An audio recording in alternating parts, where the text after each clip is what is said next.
जो जंजीर में बंधा था।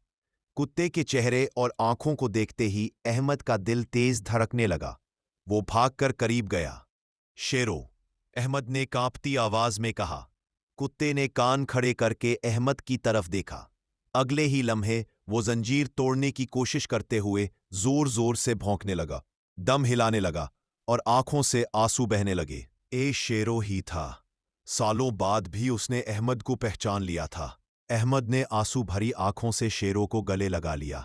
मैं जानता था तू मुझे कभी नहीं भूलेगा। मालिक आया तो अहमद ने हाथ जोड़कर कहा, ये मेरा दोस्त है, मेरा भाई है, प्लीज इसे मुझे वापस दे दे। मालिक अहमद की आंखों में मोहब्बत और सच्चाई देखकर नर्म पड़ गया। उसने कहा, ये वाकई तुम्हें चाहता है, ले जाओ, ये तुम्हारा है। इख्तिताम, अहमद और शीरो वापस गांव आए। सालों की जुदाई के बाद वो फिर एक दूसरे के साथ थे।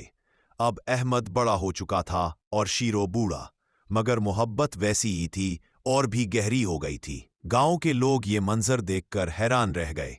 अहमद ने सबको कहा, असल दोस्त वो है जो मुश्किल वक्त में साथ दे और असल मोहब्बत वो है जो जुदाई के बाद भी कम ना हो। शीरो अहमद के कदमों में सर रखकर सुकून से सो गया।